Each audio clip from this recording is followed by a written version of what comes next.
Dipujiakan nama Tuhan, Bapak Ibu Saudara kasih dalam Tuhan. Tidak lupa saya mengucapkan selamat pagi, salam sejahtera bagi kita semua. Selamat kembali kita bertemu untuk kita boleh beribadah kepada Tuhan dalam minggu yang indah ini. Mari kita persiapkan hati kita untuk kita boleh masuk ke dalam hadirat Tuhan. Kita undang kuasa Roh Kudus senantiasa boleh hadir tengah-tengah kita, memberkati ibadah kita pada saat ini. Bapak Ibu Saudara kasih, kami undang bangkit berdiri bersama-sama. Kita angkat pujian kita, Ebenezer.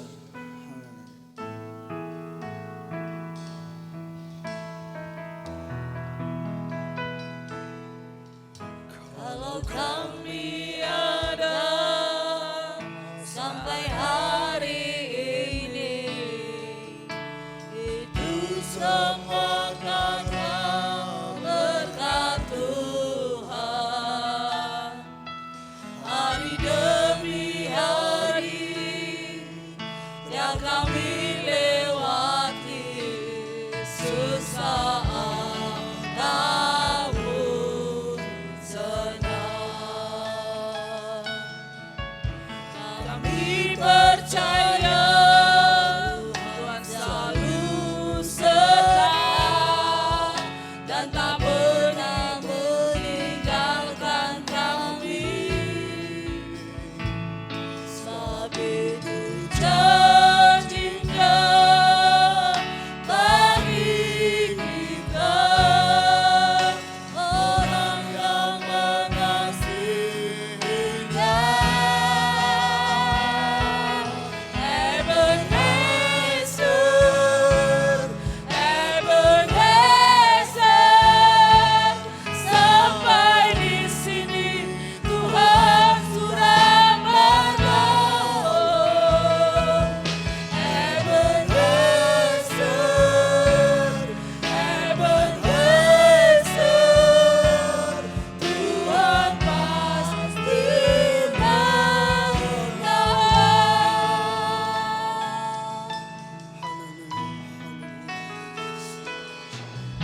kalau kami ada sampai hari ini, itu semua karena berkat Tuhan. Hari demi hari yang kami lewati susah ataupun senang.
disembah di dalam nama Tuhan Yesus Kristus, Allah dan Juru Selamat kami yang hidup. Segala puji dan syukur Tuhan kembali kami naikkan kepada Engkau ya Bapa, sebab Engkau Bapa yang baik. Bahwasanya kasih setiamu Tuhan untuk selama-lamanya bagi setiap kami yang mengasihi Engkau Tuhan. Dan ini sangat terbukti dan nyata di sepanjang kehidupan kami hingga saat ini ya Tuhan. Kami bersyukur dan berterima kasih kepadamu Tuhan. Biarlah pada pagi yang indah ini Tuhan, kami mau menyenangkan hati Engkau lewat ibadah kami pada saat ini Tuhan. Kami mau memuji Engkau Tuhan. Kami mau menyembah Engkau Tuhan. Engkau yang sebagai Raja atas kehidupan kami ya Tuhan. Kami rindu Roh Kudus pada saat ini boleh hadir di tengah-tengah kami, mengurapi setiap kami, sehingga pada saat ini kami boleh benar-benar layak di hadapan Engkau. Dan ibadah kami menjadi ibadah yang berkati oleh Tuhan. Dan kami senantiasa boleh sepulang dari tempat ini Tuhan, kami boleh membawa anugerah berkat sukacita yang melimpah dari Tuhan Yesus datangnya. Terima kasih Bapa, terima kasih. Kami serahkan jalannya ibadah kami ini Tuhan, dari awal pertengahan hingga pada akhirnya. Di dalam nama Tuhan Yesus Kristus, Allah dan Juru Selamat kami berdoa dan mengucap syukur. Haleluya. Amin. Silakan duduk. Shalom Bapak Ibu. Haleluya. Kita patut bersyukur kepada Tuhan. Tuhan yang begitu baik dalam kehidupan kita saudara. Dia Allah yang dahsyat, Dia yang Allah luar biasa dalam kehidupan kita. Dia sudah menunjukkan kepada kita jalan kebenaran dan hidup yang sejati ya saudara. Haleluya. Karena itu saudara, mari kita tetap setia, kita percaya akan Tuhan Yesus. Dia satu-satunya jalan kebenaran dan kehidupan yang sejati. Haleluya.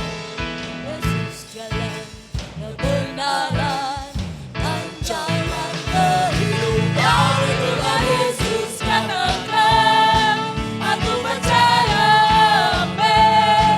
Di dalam namanya ada keselamatan kekal. Haleluya.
Haleluya.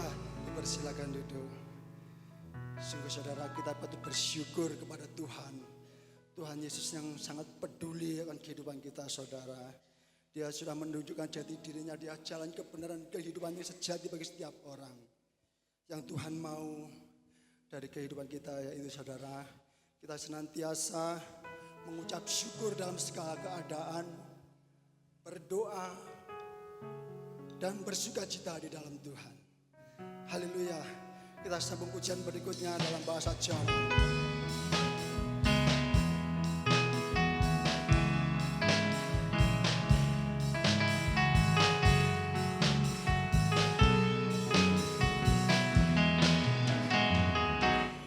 Wong sing nrimo uripe apa, wong sing sabar rezeki jembar, wong sing ngalah uripe bakal wong yen klaten bakal panen.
senantiasa sabar.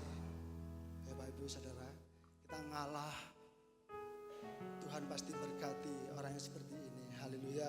Pujian kaum pria kami persilakan maju ke depan.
Pujian yang sangat indah saudara, benar kita aminkan bahwa kita tidak pernah kecewa di dalam kita mengiringi Tuhan Yesus. Sebab Dia Allah yang selalu setia dalam setiap keadaan kita saudara. Haleluya, puji Tuhan. Tiba saatnya kita akan memberikan persembahan kepada Tuhan. Kita angkat pujian kita yang tadi kita nyanyikan bersama-sama.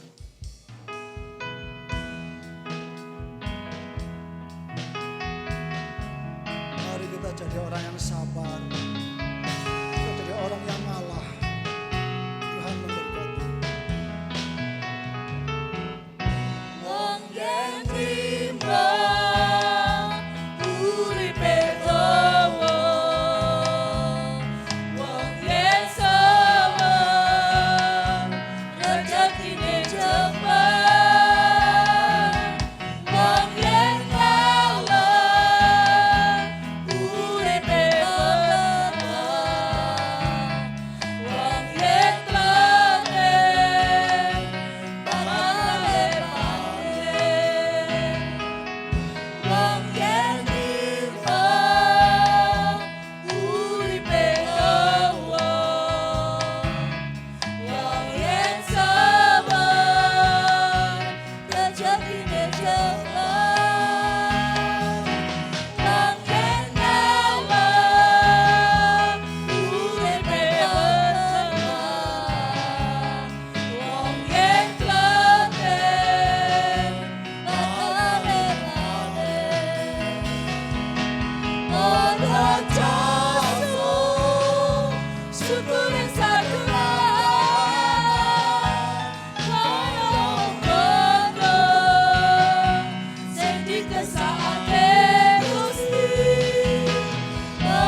bersama-sama akan kebenaran firman Tuhan. Mari kita persiapkan hati kita untuk kita boleh menerima firman Tuhan. Dan dulu kita ketahui Bapak Ibu bahwa kita datang ke dunia ini tidak pernah membawa apa-apa. Dan sekembalinya nanti pun kita tidak akan membawa apa.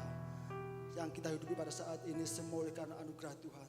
Jadi tidak ada alasan bagi kita untuk kita berbuat sombong saudara. Haleluya. Kita angkat pujian kita bersama-sama. Bapak Ibu bangkit berdiri. Haleluya. Mari kita memiliki hati sebagai hamba yang mau taat dan setia kepada Tuhan. Seperti Tuhan Yesus setia kepada Bapaknya. Haleluya. Ku tak membawa apapun juga saat ku datang ke dunia. Ku tinggal semua pada akhirnya saat ku kembali ke surga.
setia kepada Tuhan Yesus, yang sebagaimana Tuhan Yesus sudah setia kepada kita. Haleluya. Mari kita masuk dalam doa firman Tuhan. Kami minta Ibu Liana memberikan untuk firman Tuhan. Waktu berikan pada hamba-Nya. Bapa kami yang ada dalam kerajaan surga, kembali Tuhan kami mengucap syukur atas segala kasih-Mu Tuhan dalam kehidupan kami. Sehingga pagi ini Tuhan kami boleh kembali memuji membesarkan Engkau. Terlebih pagi ini sebentar kami akan terima kebenaran firman-Mu. Biarlah urapan kuasa yang dari surga boleh mengurapi kami bersama. Seluruh sidang jemaat-Mu yang datang pada saat pagi ini. Juga hamba-Mu yang akan menyampaikan kebenaran firman-Mu. Kiranya Engkau Allah memberkati. Terima kasih Tuhan, terima kasih. Kami serahkan jalannya ibadah kami awal pertengahan hingga akhirnya. Hanya di dalam satu nama Tuhan kami Yesus Kristus.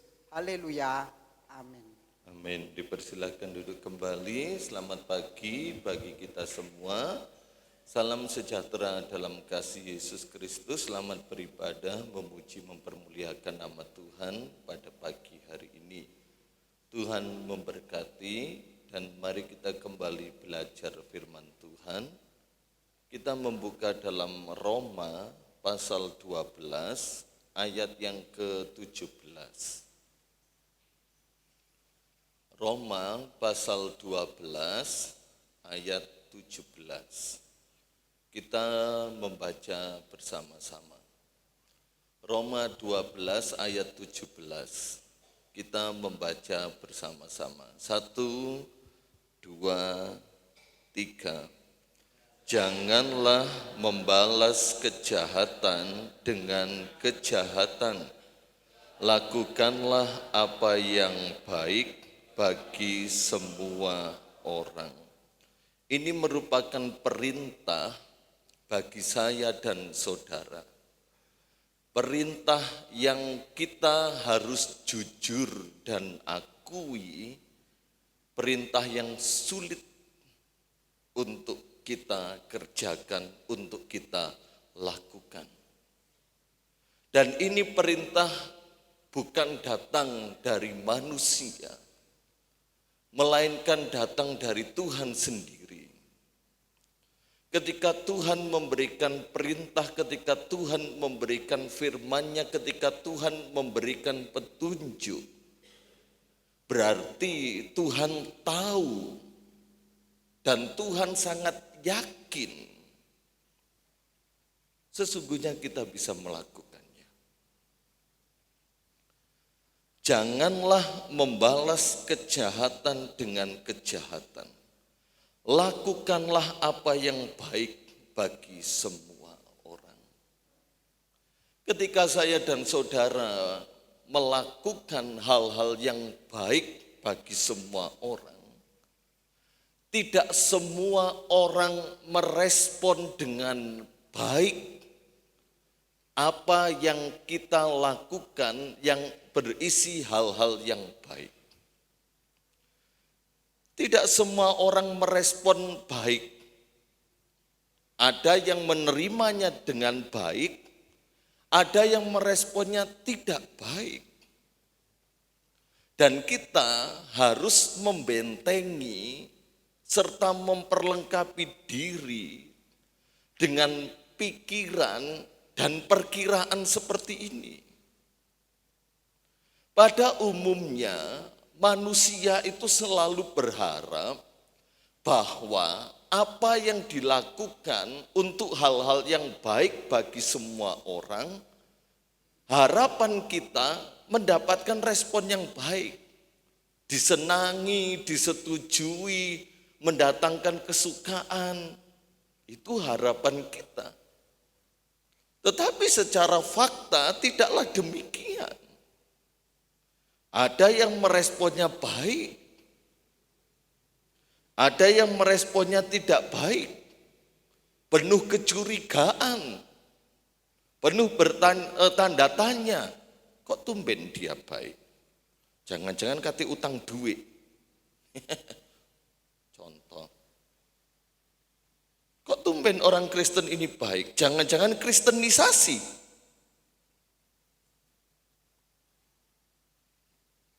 Tetapi ada orang yang menerimanya dengan ucapan syukur, oh terima kasih, karena merasa pemberiannya tulus, karena merasa perbuatan baiknya, hal-hal yang dilakukan baik yang diberikan kepada orang itu tulus. Dia enggak berpikiran macam-macam, dia enggak berpikiran aneh-aneh, dia tidak menaruh kecurigaan, dia tidak menaruh prasangka yang buruk. Tetapi ada yang memiliki prasangka yang buruk, prasangka yang jelek. Dan tidak semua perbuatan yang baik yang kita lakukan, itu kita menerima respon yang baik, yang benar. Maka dari itu kita harus bentengi. Ada kalanya kebalikannya. Ketika kita melakukan yang baik, justru kita menerima perlakuan yang jahat. Perlakuan yang buruk. Perlakuan yang tidak menyenangkan hati, perlakuan yang tidak mengenakkan secara pikiran. Kadang-kadang bukankah kita sering berkata, oh enggak tahu diri. Wis ditolong tambah apa? Mentung. Sudah dikasih hati, minta jantung, minta daging, minta paha, minta ceker. Artinya kita mendapatkan balasan yang berbeda. Itu fakta Bapak Ibu Saudara. Makanya kalau saya dan saudara, firman Allah selalu mengajarkan kita untuk melakukan hal yang baik dan yang benar. Sekali lagi bentengi diri dengan pikiran seperti itu. Aku mau melakukan terus apa yang baik. Responnya apapun bentuknya, kita harus siap. Kita harus siap. Jadi perlu kesiapan hati, kesiapan pikiran, kesiapan perilaku untuk kita melakukan hal-hal yang baik. Tak sedikit pula kita enggak pernah berbuat jahat kepada siapapun. Tapi kita dijahatin orang. Dan firman Tuhan mengatakan janganlah membalas kejahatan dengan kejahatan. Mari kita lihat sebuah contoh dalam pribadi Yesus sendiri ketika Yesus melakukan pelayanan di muka bumi selama 3,5 tahun. Lukas mencatat dalam Kisah Para Rasul, Yesus itu berkeliling kepada banyak tempat, di banyak tempat untuk melakukan perbuatan baik. Dia menyembuhkan orang sakit, dia menyembuhkan orang bisu, orang tuli, orang buta, orang lumpuh, orang kusta. Dia menerima keberadaan orang berdosa. Dia memberikan pengampunan kepada perempuan yang kedapatan berzinah. Dia mengasihi dengan tulus hati Yudas Iskariot yang walaupun Yesus tahu dia akan mengkhianatinya, dia akan menjualnya, namun Yesus mengasihinya. Yesus tidak pandang bulu untuk memberikan perbuatan baik, memberikan pertolongan, mengadakan mujizat untuk banyak orang. Memberi makan 5.000 orang dengan 5 roti 2 ikan sampai kenyang berkelimpahan. Yesus selalu melakukan perbuatan baik. Banyak orang yang menyaksikannya, banyak orang yang mendengarnya, banyak orang yang melihatnya secara langsung, dan juga banyak orang yang mengalaminya sendiri perbuatan baik yang dilakukan oleh Yesus dalam keadaannya sebagai manusia. Saat dia dielu-elukan di Yerusalem, Hosana bagi Yesus, Raja, Hosana bagi Yesus, anak Daud, yang berkuasa untuk selama-lamanya. Orang menyanjung-nyanjung Yesus, orang mempermuliakan Yesus, orang membesarkan Yesus.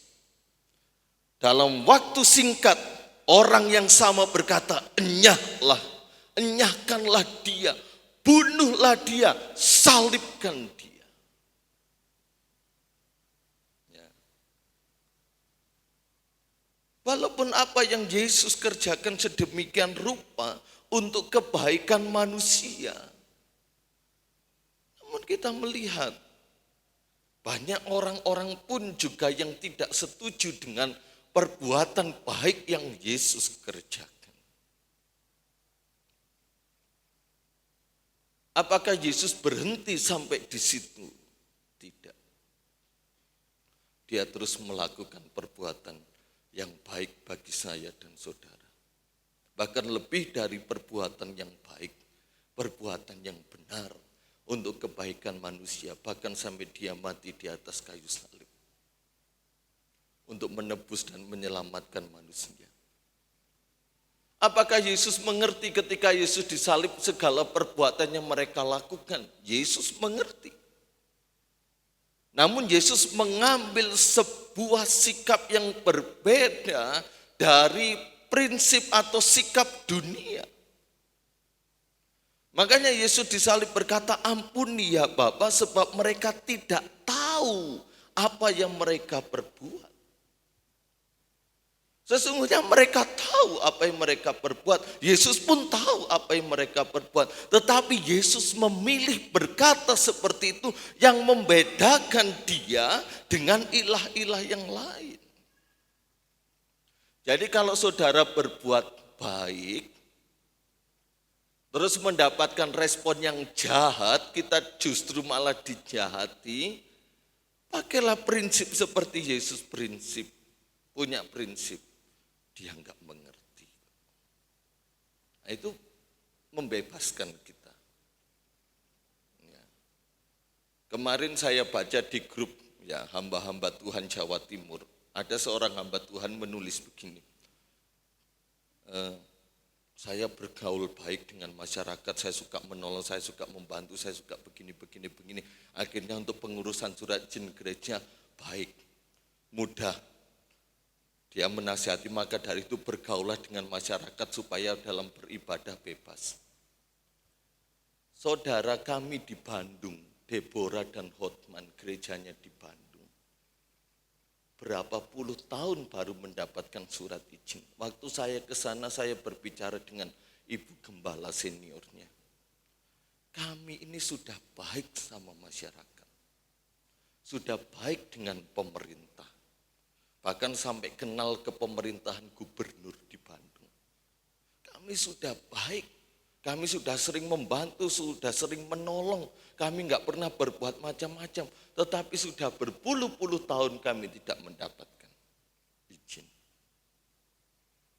Jadi enggak bisa disamakan satu daerah dengan daerah lain menjadi sebuah generalisasi atau sesuatu yang umum.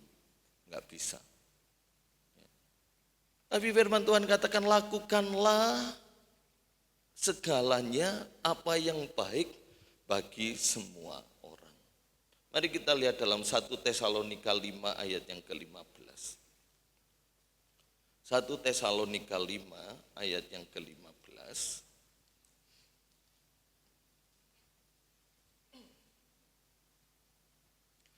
Perhatikanlah supaya jangan ada orang yang membalas jahat dengan jahat. Tetapi usahakanlah senantiasa yang baik terhadap kamu masing-masing dan terhadap semua orang. Harus diperhatikan. Kepada masing-masing pribadi kita. Supaya jangan ada orang yang membalas jahat dengan jahat. Mungkin kita bertanya pada ayat ini, apakah ada jenis manusia seperti ini?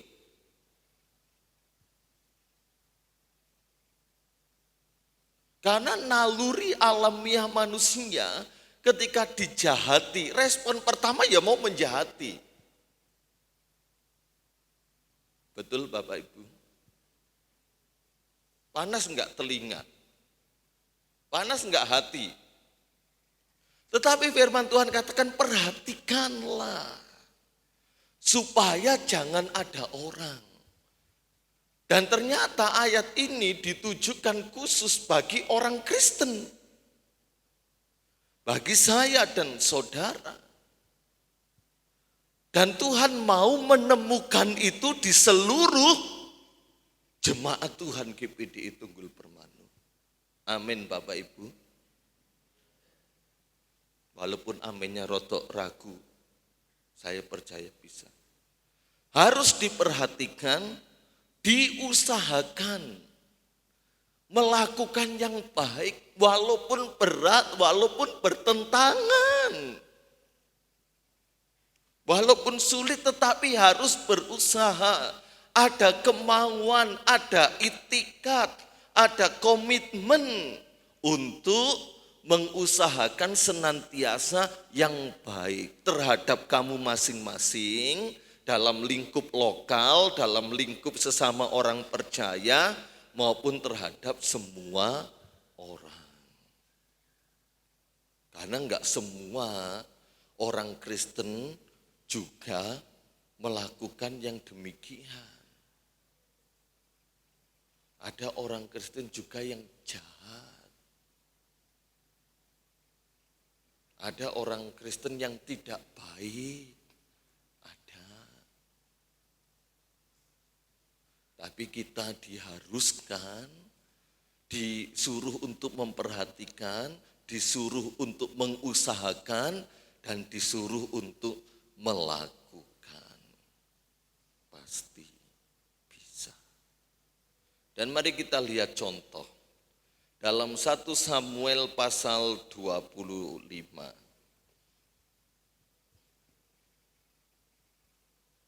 1 Samuel pasal 25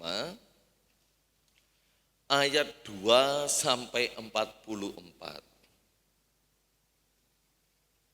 Kita baca setengah jam selesai. Saya rangkum untuk Bapak Ibu Saudara sekalian. Ya. Ada seorang yang namanya Nabal. Nabal ini punya peternakan yang besar. Istrinya Abigail. Pada waktu itu Nabal sedang panen ternaknya dengan cara melakukan pengguntingan bulu domba untuk diambil bulunya atau kulitnya dipakai untuk pembuatan pakaian. Kemudian Daud ini punya orang-orang. Ya, Daud punya pengikut. Pengikutnya Daud ini senantiasa menjaga di sekeliling kawanan ternak Nabal ini. Nabal sebagai bosnya dan Nabal punya karyawan. Daud orang lain namun dia punya pengikut yang senantiasa menjaga kawanan ternak dari Nabal ini. Kalau ada musuh, penjaga Daud yang maju. Ketika Daud mendengar Nabal melakukan pengguntingan bulu domba, Daud memohon izin. Aku dengar Nabal kamu melakukan pengguntingan bulu domba. Kalau engkau mau tolong berkati penjaga-penjagaku yang telah menjaga karyawanmu dan ternakmu. Daud menyuruh utusan. Utusan ini pergi kepada Nabal. Ketika menyampaikan pesan Daud, Nabal marah. Siapa itu Daud? Siapa penjaga-penjaganya? Kok enak? Aku yang panen, kok dia menyuruh aku untuk memberkati hasil panenku? Ya. Kalau misalnya saudara yang ternak babi, kemudian saya datang, lagi panen babi. Iya, bagi dong berkatnya. Pasti kebanyakan responnya seperti Nabal. Lah kowe sopo? Sama seperti Nabal. Siapa itu Daud? Siapa itu penjaganya? Aku yang panen kok dia yang minta berkat. Kok enak aku yang soro-soro, dia yang minta berkat. Nah itu respon Nabal. utusannya pulang kepada Daud, menyampaikan perkataan Nabal. Mari kita baca ayat 12. Lalu orang-orang Daud itu berbalik pulang dan setelah sampai mereka memberitahukannya kepadanya tepat seperti yang dikatakan kepada mereka. Kemudian berkatalah Daud kepada orang-orangnya, kamu masing-masing sandanglah pedang. Lalu mereka masing-masing menyandang pedangnya, Daud sendiri pun menyandang pedangnya. Sesudah itu kira-kira 400 orang maju mengikuti Daud. Sedang 200 orang tinggal menjaga barang-barang. Saya tidak menyalahkan Daud. Karena kalau kita mau merenungkan ayat 12 sampai 13, ini merupakan respon alamiah manusia.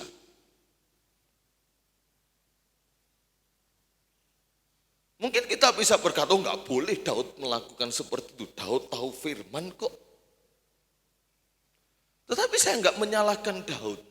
Karena ini respon manusia pada umumnya, bukan hanya Daud. Sudah saya sebutkan tadi, kalau ada orang yang menjahati kita, respon pertama kita apa? Respon alamiah kita apa? Ingin juga melakukan hal yang sama. Deloken kon kok le. Deloken kon kok nduk. Daud pun juga sama merespon gitu. Oke, sandang pedangmu. Aku juga sandang pedang. Piro orang? Oh, ada 400. Ayo pergi. Kita habisin Nabal. Respon alamiah manusia. Ketika Daud mendengar hal ini, hal yang pertama yang Daud ada dalam hatinya, bagaimana cara untuk membalasnya.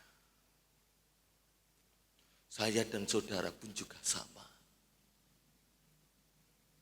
Ketika kita menerima sesuatu yang tidak baik, atau respon kebalikan dari perbuatan baik kita, hal yang pertama muncul dalam hati dan pikiran kita, bagaimana cara membalasnya. Nah, bagaimana cara membalasnya ini ada dua. Sama-sama melakukan yang jahat, atau kebalikannya, tetap menunjukkan kebaikan. Bagaimana cara untuk membalasnya? Ini respon alamiah Bapak Ibu Saudara. Kemudian ayat yang ke-14 sampai 31. Ternyata salah satu pegawai Nabal tahu apa yang Daud mau lakukan. Dia berbicara kepada Abigail, istri Nabal. Nyonya harus segera melakukan sesuatu tindakan. Karena Daud beserta orang-orangnya akan membalas dendam kepada Nabal. Ini saya ceritakan secara singkat supaya Bapak Ibu mengerti, Bapak Ibu bisa baca. Salah satu pegawai Nabal bercerita, Daud beserta orang-orangnya itu luar biasa nyonya. Mereka baik. Mereka menjaga kami, menjaga kawanan ternak. Melindungi kami seperti benteng, seperti pagar mereka itu nyonya. Dan waktu suami nyonya berkata seperti itu, nyonya enggak ada, jadi nyonya enggak tahu. Bahwa bapak Nabal itu berkata yang jahat terhadap Daud dan orang-orangnya. Kayak main sinetron monolognya. Nyonya Nabal, oh iya, aku harus melakukan sesuatu. Dia ambil roti, dia ambil kismis, dia ambil minuman anggur. Sediakan apa keledai atau kuda atau apa. Aku harus cepat menemui Daud sebelum sampai ke rumah suamiku. Di tengah perjalanan Abigail bertemu Daud. Dia sujud menyembah, dia mohonkan ampun atas perilaku suaminya. Dia mohonkan pemberian supaya Daud menerima pemberian itu dan jangan bertindak gegabah. Mari kita baca ayat yang ke-30 dan 31. Apabila Tuhan melakukan kepada tuanku sesuai dengan segala kebaikan yang difirmankannya kepadamu dan menunjuk engkau menjadi raja atas Israel, maka tak usahlah tuanku bersusah hati dan menyesal karena menumpahkan darah tanpa alasan. Dan karena tuanku bertindak sendiri dalam mencari keadilan. Dan apabila Tuhan berbuat baik kepada tuanku, ingatlah kepada hambamu ini. Mari kita lihat dari ayat yang ke-14 sampai 31 ini, kita mengambil sebuah kesimpulan bahwa Tuhan akan pakai siapapun untuk mengingatkan kita. Jangan gegabah. Jangan membalas kejahatan dengan kejahatan. Abigail memperingatkan Daud, Tuhan itu sudah menetapkan Daud sebagai raja. Jangan bertindak berdasarkan kemauan sendiri atau menumpahkan darah tanpa alasan. Dan tuanku bertindak sendiri dalam mencari keadilan. Artinya Abigail mengingatkan, jangan gegabah, jangan sembrono, jangan melakukan itu tuanku. Nanti tuanku yang berdosa kepada Tuhan. Ya. Jadi kalau saya dan saudara terima perlakuan jahat dan kita melakukan hal yang sama jahatnya, justru kita yang berdosa di hadapan Tuhan. Seharusnya dia yang berdosa menjadi kita yang berdosa. Tuhan akan pakai siapapun untuk ingatkan kita. Apalagi saya dan saudara punya firman Allah dan Roh Kudus yang akan mengingatkan saya dan saudara. Jangan. Ayat 32, lalu berkatalah Daud kepada Abigail, terpujilah Tuhan Allah Israel yang mengutus engkau menemui aku pada hari ini. Terpujilah kebijakanmu dan terpujilah engkau sendiri bahwa engkau pada hari ini menahan aku daripada melakukan hutang darah dan daripada bertindak sendiri dalam mencari keadilan. Tetapi demi Tuhan Allah Israel yang hidup, yang mencegah aku daripada berbuat jahat kepadamu. Jika engkau tadinya tidak segera datang menemui aku, pasti tidak akan ada seorang laki-laki pun tinggal hidup pada Nabal sampai fajar menyingsing. Lalu Daud menerima dari perempuan itu apa yang dibawanya untuk dia dan berkata kepadanya, pulanglah dengan selamat ke rumahmu. Lihatlah, aku mendengarkan perkataanmu dan menerima permintaanmu dengan baik. Akhirnya Daud sadar. Terpujilah engkau Abigail.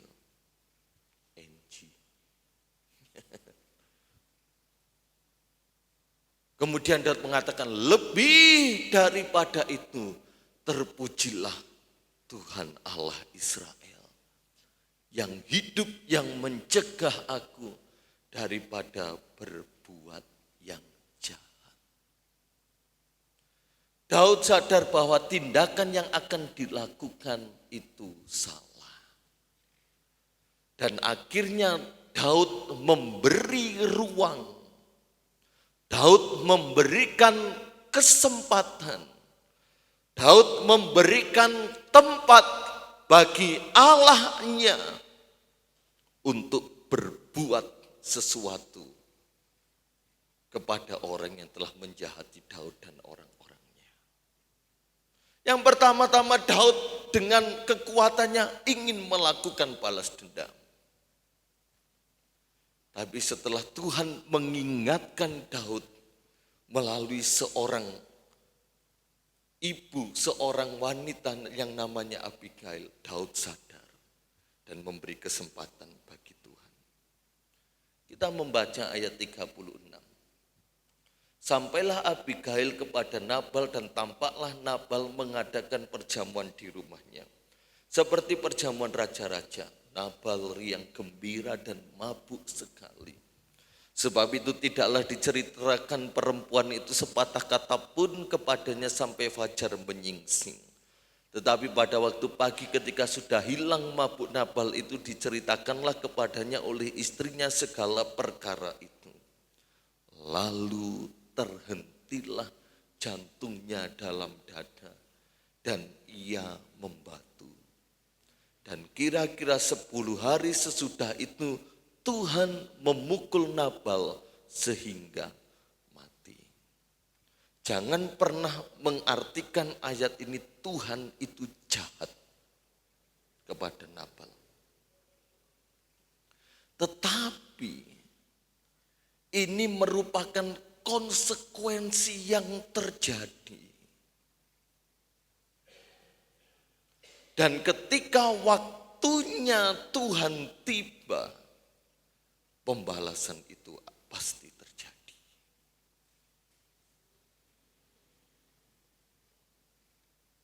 Coba kalau Daud melakukan ambisinya, Daud mungkin yang dibinasakan oleh Tuhan.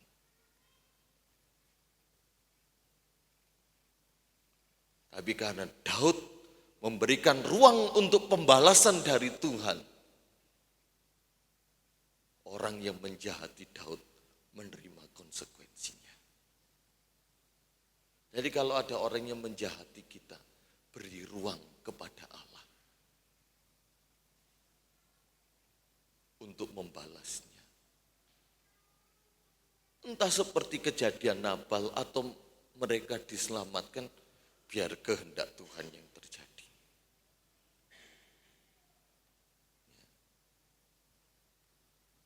Coba kalau Daud melakukannya, dia enggak untuk bojo. Oh jadi contoh loh ya, jangan dicontoh ini.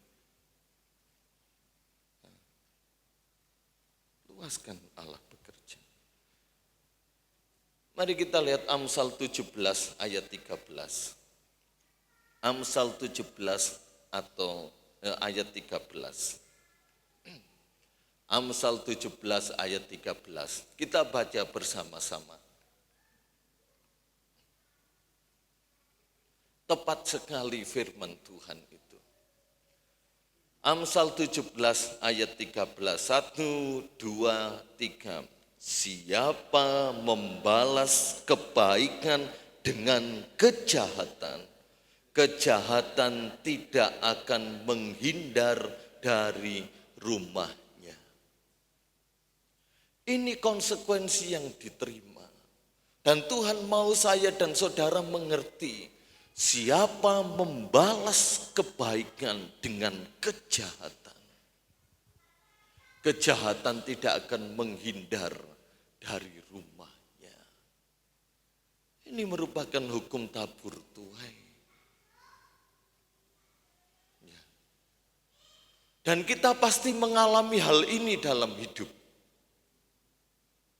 Dan Tuhan mau kita enggak melakukan ini.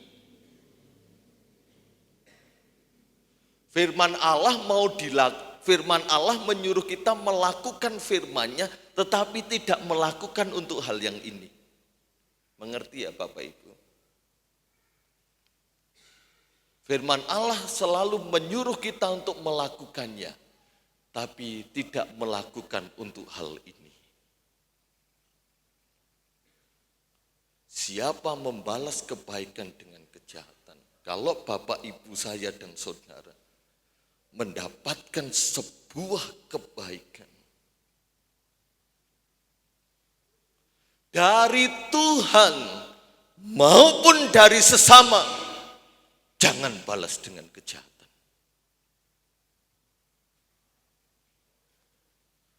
Saya dan saudara tanpa sadar kita sering kali menerima kebaikan dari Tuhan. Tapi tanpa kita sadari kita membalasnya dengan kejahatan.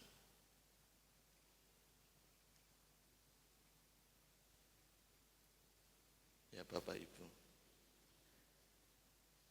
Kita masih kecewa sama Tuhan. Kita masih mempertanyakan kenapa Tuhan gak mau dengar doaku. Ya. Jadi ayat ini bukan hanya ditujukan untuk secara horizontal tetapi juga vertikal.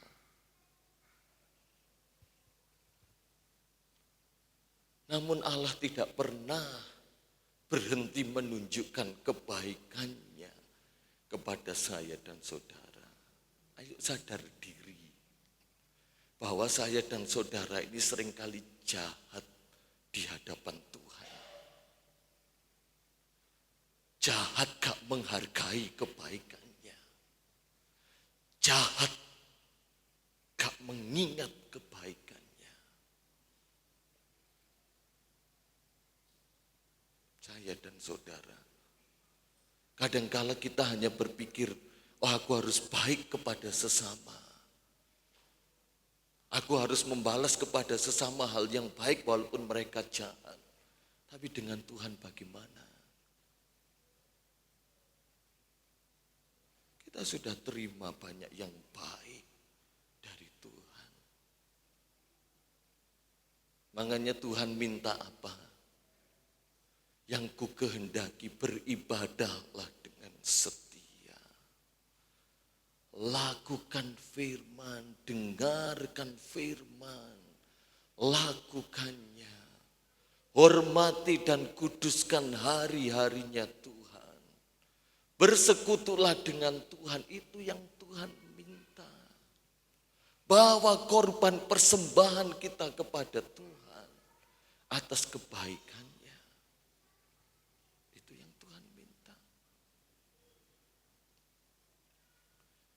Ya. Sekarang dalam hubungannya dengan manusia, kalau kita melakukan ayat ini, maka kita akan menerima konsekuensi pada kalimat yang di bawahnya. Kalau kita melakukan ayat ini, siapa membalas kebaikan dengan kejahatan, kejahatan tidak akan menghindar dari rumahnya. Amsal 20 ayat 22. Amsal 20 ayat 22. Amsal 20 ayat 22. Janganlah engkau berkata, aku akan membalas kejahatan. Nantikanlah Tuhan, ia akan menyelamatkan engkau. Ini Amsal 20 ayat 22. Janganlah berkata, aku akan membalas kejahatan. Nantikanlah Tuhan, ia akan menyelamatkan engkau. Jadi kalau muncul dalam pikiran, muncul dalam perkataan, dia sudah jahat sama aku akan membalas kejahatan. Tetapi dibuka dengan sebuah kata-kata atau kalimat, janganlah engkau berkata. Nantikanlah Tuhan. Serahkan pada Tuhan. Beri ruang untuk Tuhan. Ia akan menyelamatkan kau. Menyelamatkan dari apa? Dari dosa. Dari gegabah kita. Dari sembrono kita. Luaskan. Dia bekerja bagi saya dan saudara.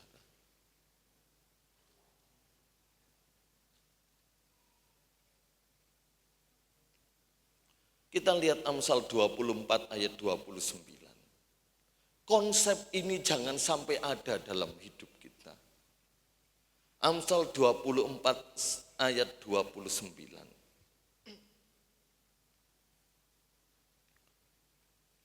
Amsal 24 ayat 29. Kita baca bersama-sama supaya kita mengerti. Amsal 24 ayat 29. 1, 2, 3. Janganlah berkata, sebagaimana ia memperlakukan aku, demikian kuperlakukan dia. Aku membalas orang menurut perbuatannya. Mari kita lihat, janganlah berkata sebagaimana ia memperlakukan aku. Demikian kuperlakukan dia. Aku membalas, aku di sini bukan Allah, bukan Tuhan, tetapi masih mengacu pada kalimat di atasnya. Ini konsep balas dendam. Kamu perlakukan jahat kepadaku, aku perlakukan jahat kepadamu. Kamu perlakukan aku baik, aku perlakukan baik kepadamu. Tapi apakah itu sesuai dengan hati Tuhan bagi kita? Atau itu hati dunia pada umumnya? Orang-orang di luar Tuhan, orang-orang dunia berkata seperti konsep ini. Bagaimana dia memperlakukanku, ya aku sama memperlakukan dia. Kalau dia baik, kalau dia sopan, kalau dia ramah, kalau dia jujur, ya aku ramah, aku sopan, aku baik, aku jujur. Tapi kalau dia jahat, dia melakukan yang tidak baik kepadaku, hal yang sama pula aku akan lakukan. Inikah orang pada umumnya seperti ini? Makanya kekristenan itu sangat berbeda dengan ajaran-ajaran yang lainnya. Maka dari itu dibuka dengan kata-kata janganlah berkata. Jadi konsep ini enggak berlaku bagi orang Kristen.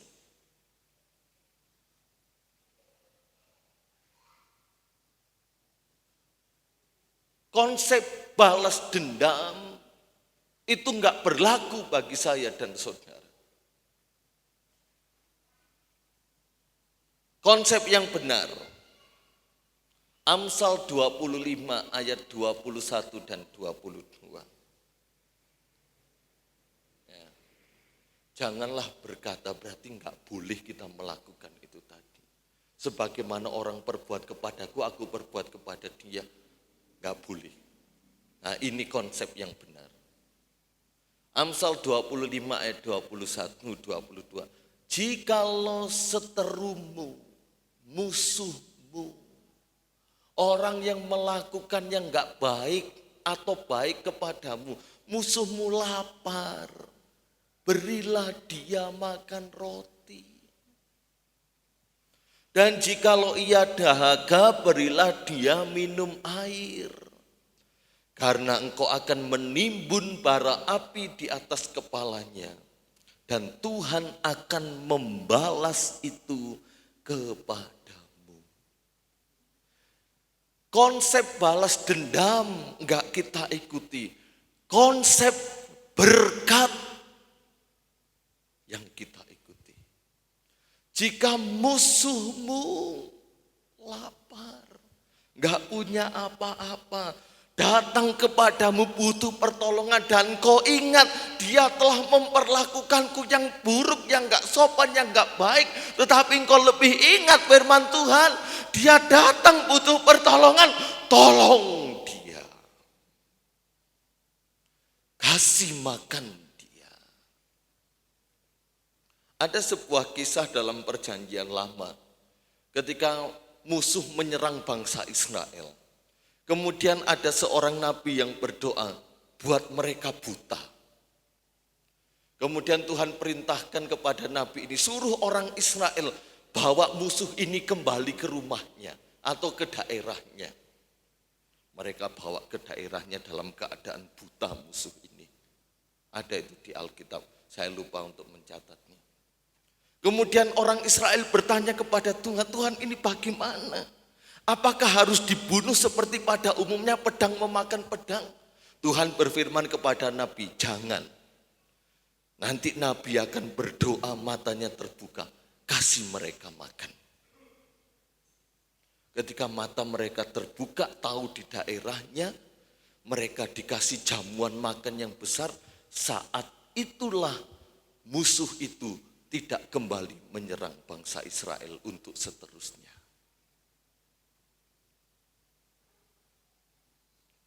Tolong dia, kasih makan.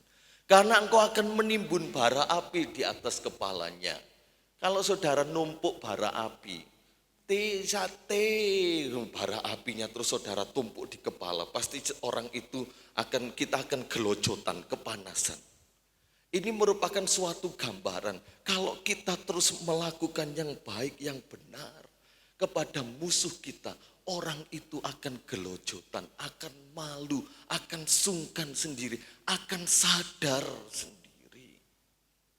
Dan Tuhan berjanji akan membalas itu bukan kepada seterumu, kepadamu. Apa itu? Berkat. Engkau semakin saya dan saudara semakin dimuliakan. Tuhan berfirman kepada bangsa Israel, kalau kamu melihat seterumu punya kambing, punya unta, punya lembu terperosok ke sumur dan kamu melihat, kamu harus menolongnya. Jika tidak, Tuhan akan berperkara kepada bangsa Israel. Jadi konsep kasih, konsep mengampuni, memaafkan, memberkati itu sudah ada dalam perjanjian lama.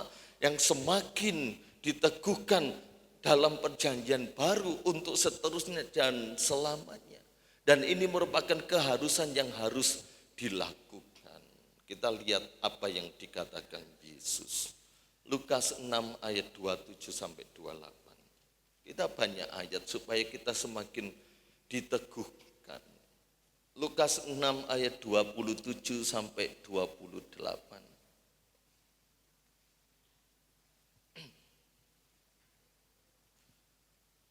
Mari kita dengar apa yang Yesus katakan. Lukas 6 ayat 27 sampai 28. Tetapi kepada kamu, ya kepada kamu yang mendengarkan Aku berkata, bukan Angga berkata, Yesus berkata. Renungkan dulu kalimat pertama ini. Tetapi kepada kamu yang mendengarkan aku. Jadi kalau saudara dan saya tidak melakukan ini berarti kita tidak mendengarkan Yesus. Angga menghakimi. Tetapi kepada kamu yang mendengarkan aku berkata, kasihilah musuhmu. Ada Tuhan lain yang mengajarkan ini? Ada agama lain yang mengajarkan ini? Enggak ada. Berbuatlah baik kepada orang yang membenci kamu. Mintalah berkat bagi orang yang mengutuk kamu. Berdoalah bagi orang yang mencaci kamu. Ditampar pipi, kasih pipi. Dilempar batu, kasih roti. Ini yang Yesus ajarkan bagi orang Kristen, orang percaya kepadanya. Kasihlah musuhmu. Berbuatlah baik kepada orang yang membenci kamu. Mintalah berkat bagi orang yang mengutuk kamu. Merupakan sebuah kebalikan-kebalikan. Yang membenci, beri yang baik. Yang mengutuk, berkati. Kebalikan. Yang mencaci, berdoalah. Kalau mencaci, maki, membenci kita karena orang Kristen, mengutuk kita karena percaya Yesus, berkati, berdoalah. Mintakan berkat, mintakan pengampunan. Berat tapi bisa. Angel tapi sulit. Ya ini. Tapi Yesus katakan, aku berkata kepadamu. Ini loh ajaran Yesus yang jauh berbeda dari ajaran-ajaran yang lain. Mintalah berkat bagi yang mengutuk kamu. Berdoalah bagi orang yang mencaci kamu. Ya.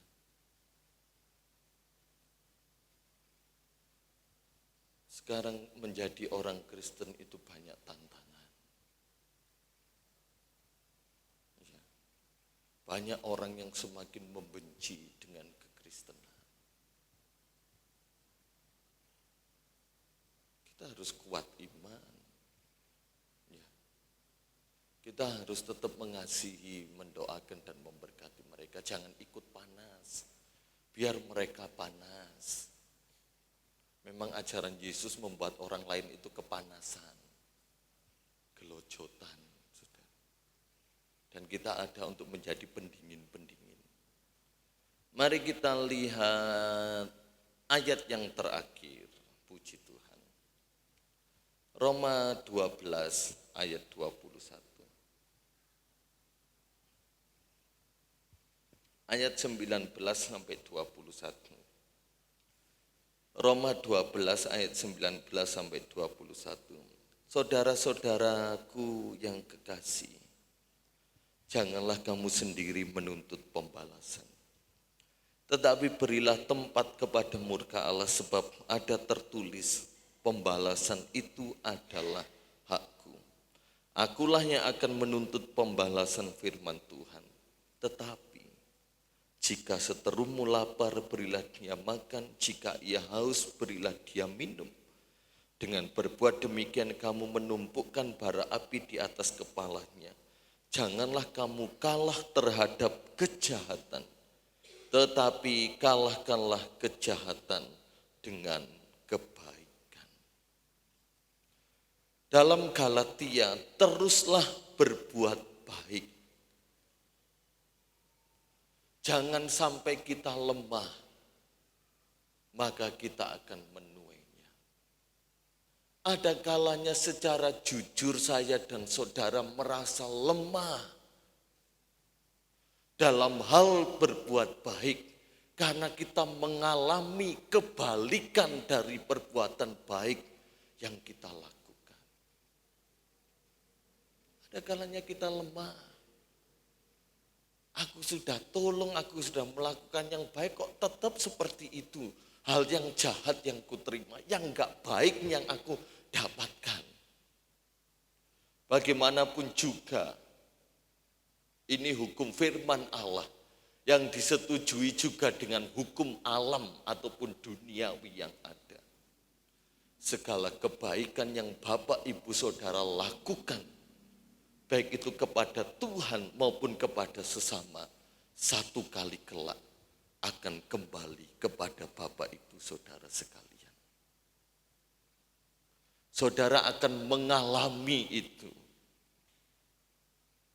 Mengalami berkat dari kebaikan yang Bapak Ibu Saudara pernah lakukan.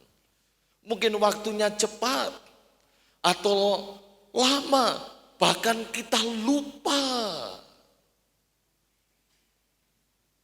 Tapi orang itu kita kembali menerima apa yang telah kita perbuat, hal-hal yang baik. Kita akan menemukannya. Jangan lemah, teruslah berbuat baik. Efesus 2 ayat yang ke-10, karena kita ini ciptaan Allah, diciptakan dalam Yesus Kristus.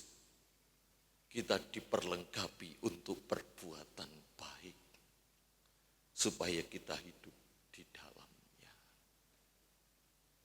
Terus lakukan yang baik. Bagaimana? Kalau aku melakukan yang baik tapi terima yang jahat, terus lakukan yang baik. Lakukan yang benar. Responnya selalu negatif, penuh prasangka buruk. terus lakukan yang baik, lakukan yang benar.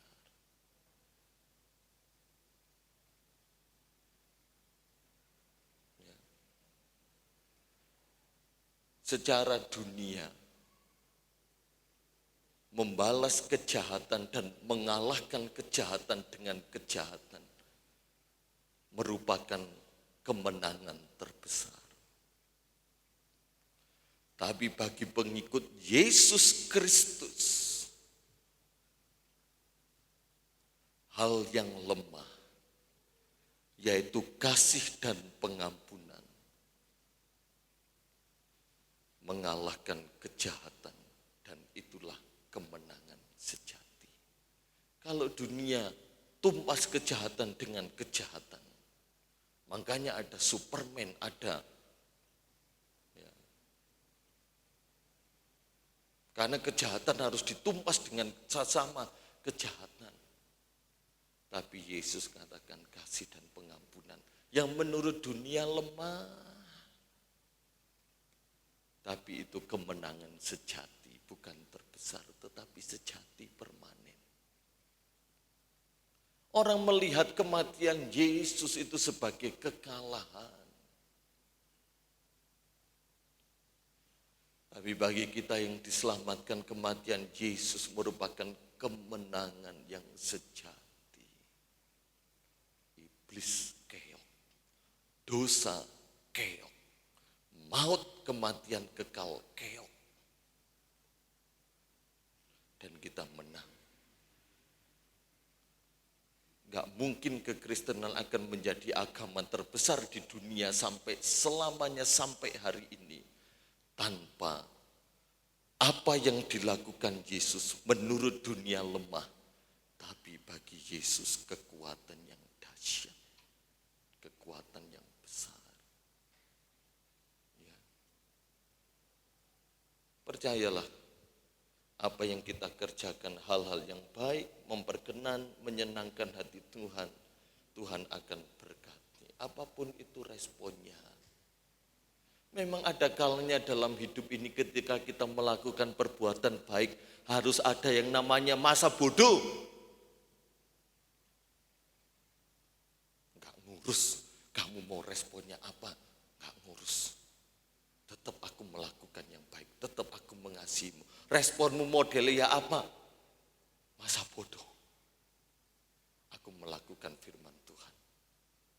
Karena Tuhan pasti membalas dan memberkati. Tuhan memberkati kita semua. Maju terus dan semangat dalam Tuhan. Mari kita berdiri, kita menyembah Tuhan.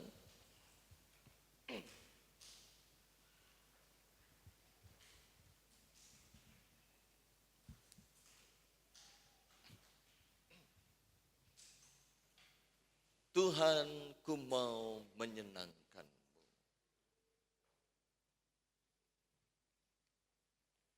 Tuhan, bentuklah hati ini.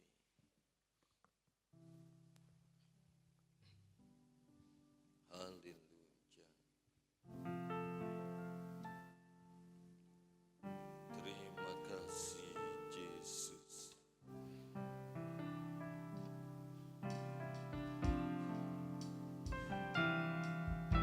Tuhan, ku mau menyenangkan-Mu. Tuhan, bentuklah hati ini. Cari bejana untuk hormat-Mu.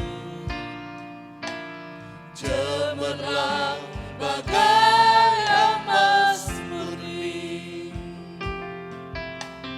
Tuhan, ku serahkan hatiku.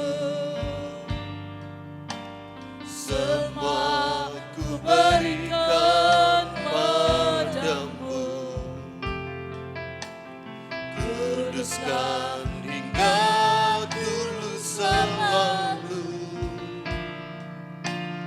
Agar aku menyenangkan-Mu. Haleluya. Menyenangkan-Mu. Senangkan-Mu.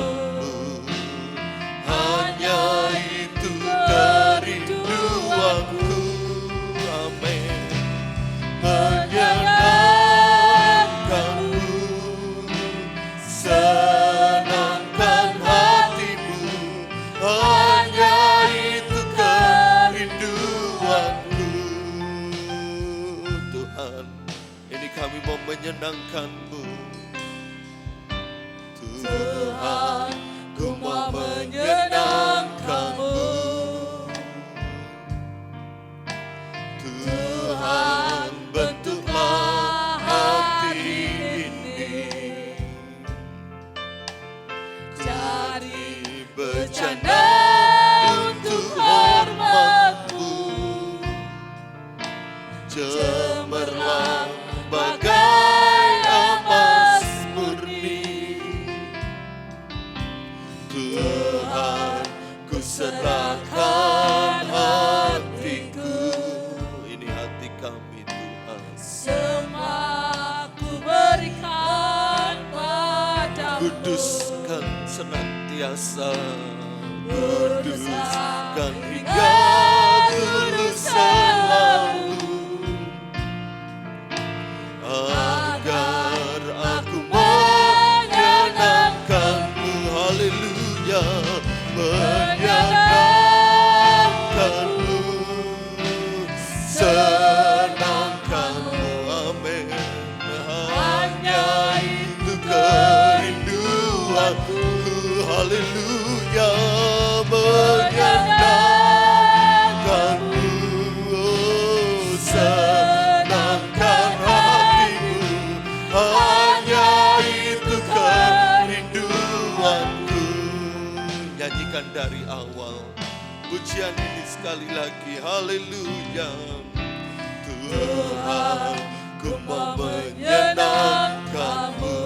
Bukan hanya sekedar saya dan saudara bisa menyanyikan pujian ini, Tuhan, bentuklah tapi hati benar-benar ini. kita membuka hati, menyediakan tempat, menyediakan ruang Bercanda untuk Tuhan terus untuk memperbaiki saya dan saudara. Haleluya. cemerlang Bagai emas murni. Amin.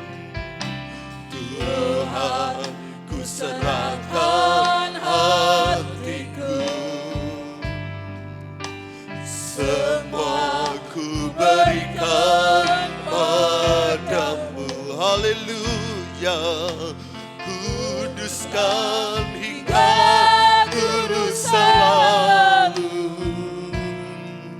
agar aku menyenangkan-Mu, haleluya, senangkan-Mu. Hanya itu kerinduanku.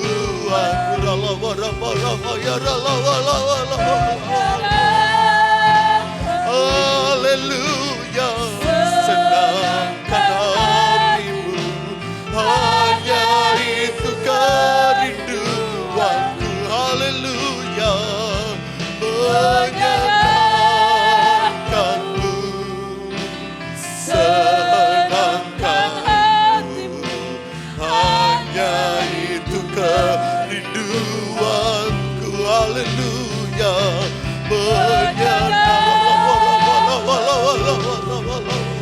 senangkan hanya itu kerinduanku. Menyenangkan-Mu,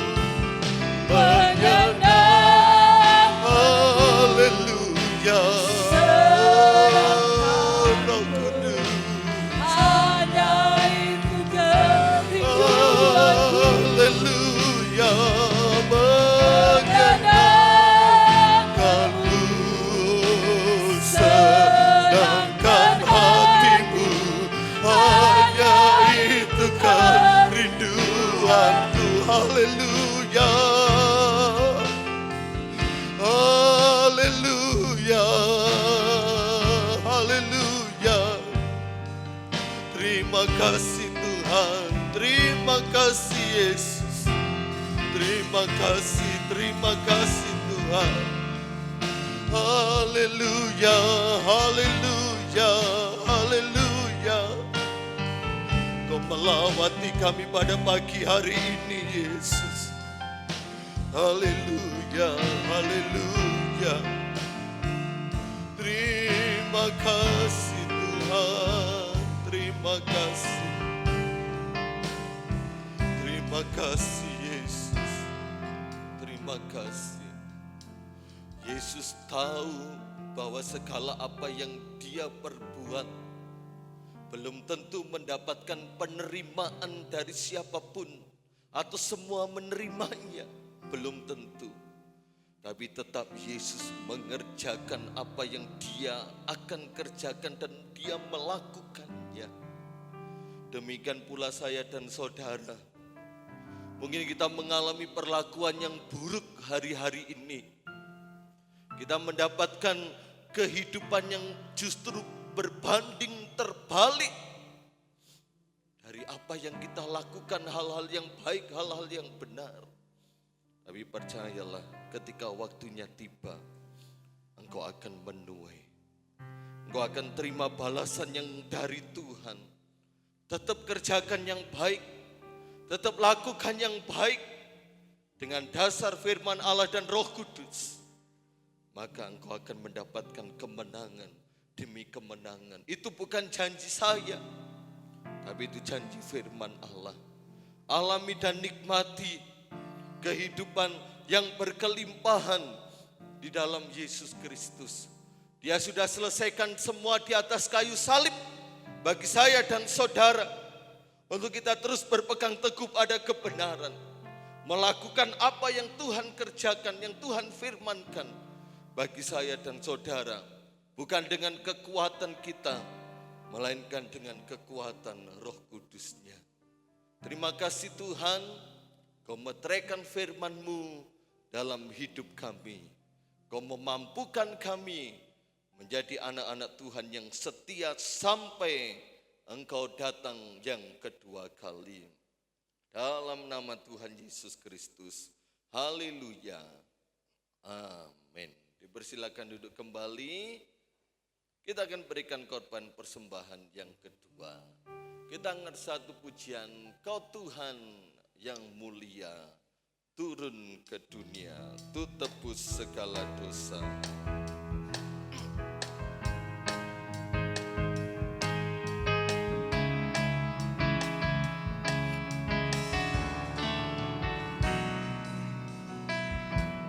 Kau Tuhan yang mulia, turun ke dunia, tu tebus segala dosa.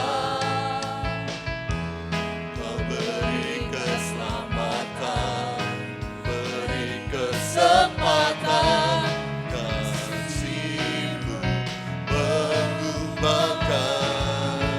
Jika ku akui semua dosaku, maka Kau adalah setia dan adil.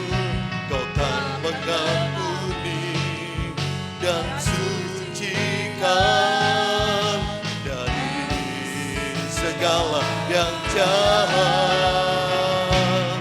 Tak mau ku hidup bagi dunia ini lagi.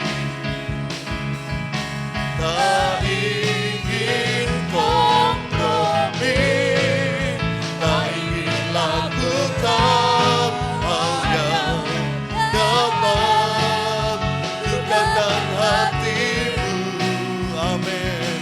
Tak mau ku hidup di luar tutur kata firman-Mu yang telah bebaskanku. Yesus, kebenaran-Mu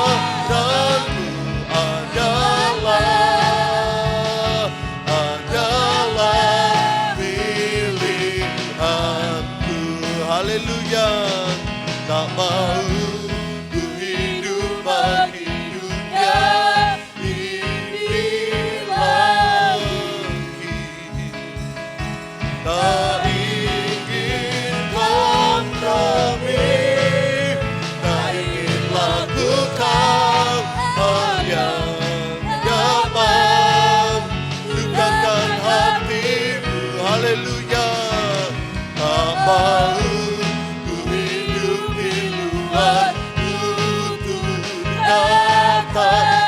namamu yang telah bebaskanku.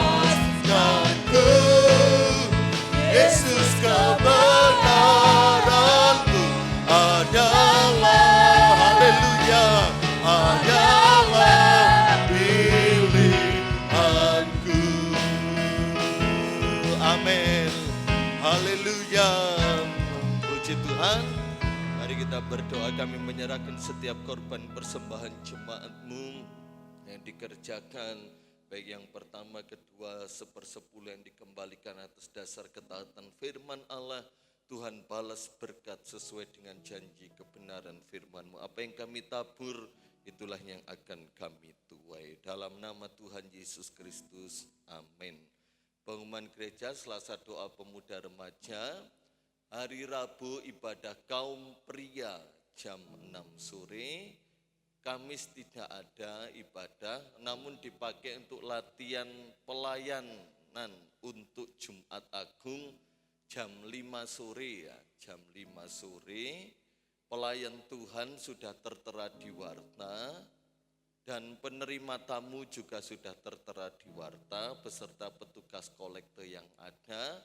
Hari Jumat ibadah peringatan kematian Yesus jam 5 sore disertai dengan perjamuan kudus. Ya, kita sudah masuk Paskah. Hari Jumat tanggal 18 ibadah Jumat Agung jam 5 sore, pelayan perjamuan kudus Bapak Jaman, Bapak Yeremia Nova dan Bapak Arinowo. Ya, Sabtu ibadah pemuda remaja, Minggu pagi ibadah raya kebangkitan Yesus jam 6 pagi. Jadi minggu depan kita akan beribadah peringatan kebangkitan Yesus jam 6 pagi disertai perjamuan kasih berupa kue. Ya, Bapak Ibu membawa kue untuk nanti dibagikan dan dinikmati bersama.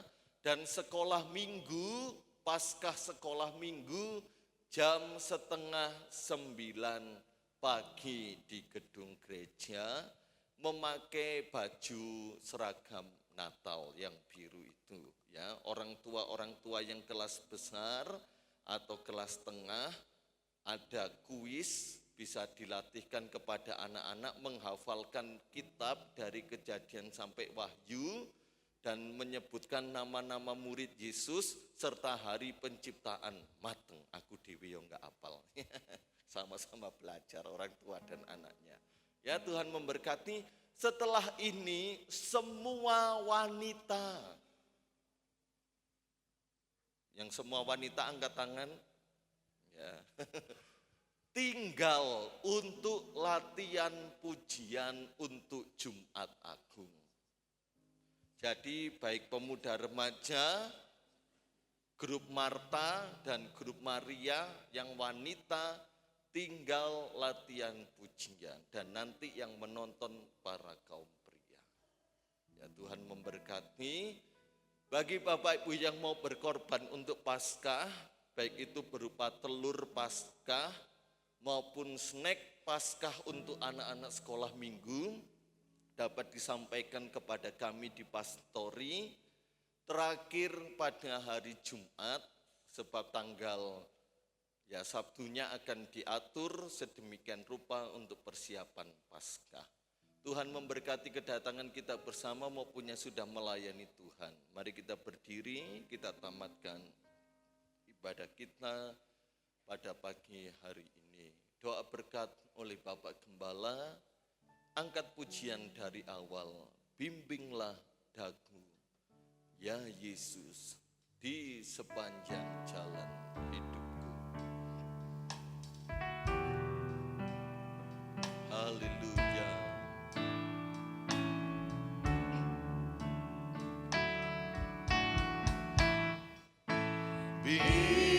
Bimbinglah daku, ya Yesus,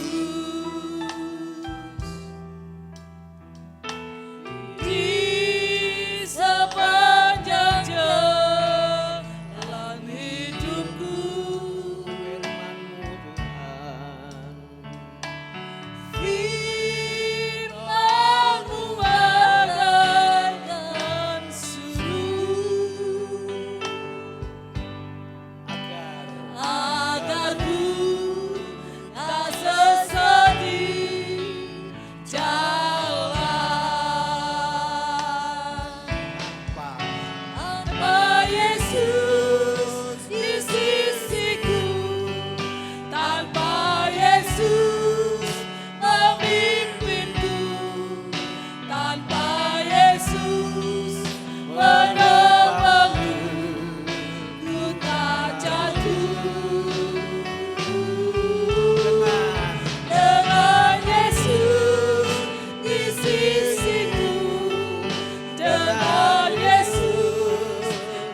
Hati kami penuh ucapan syukur atas penyertaan ibadah siang ini, awal pertengahan sampai akhirnya.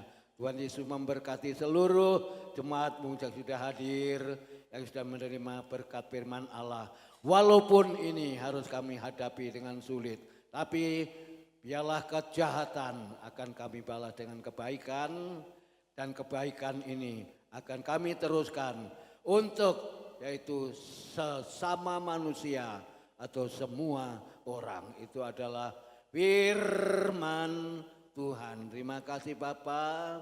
Kami mengucap syukur semuanya yang dikerjakan jemaat-Mu untuk memuliakan nama Tuhan. Bentar kaum wanita berlatih pujian untuk persiapan Jumat Agung. Tuhan tolong pujian yang kami naikkan ke hadirat-Mu, peringati hari akan kematian dan pengorbanan Tuhan. Kami bersyukur kepada Engkau. Kami punya Allah yang lahir, yang mati, yang bangkit, yang naik ke surga, menyediakan tempat bagi kami.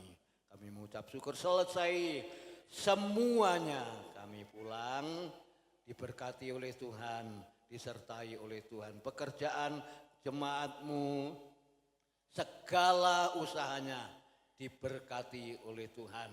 Juga anak-anak yang bersekolah, baik dari anak TK, SD, SMP, SMA, SMK, baik perguruan tinggi yang akan besok mulai masuk juga perkuliahan sekolah, perkuliahan. Allah pun juga senantiasa beri roh hikmat marifat.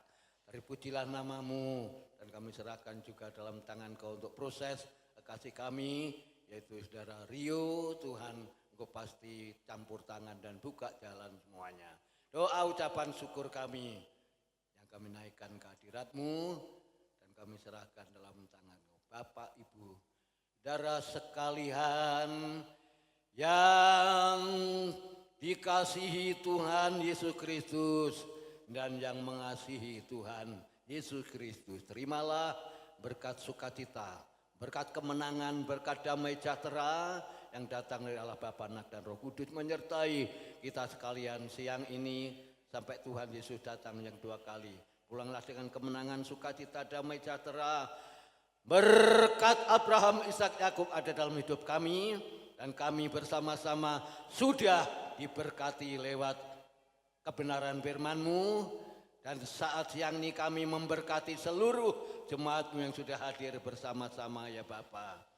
Kami akhiri ibadah siang ini di dalam satu nama Tuhan Yesus Kristus kami berdoa dan mengucap syukur. Haleluya. Amin. Akan kembali. Tuhan Yesus memberkati ibadah saudara semua.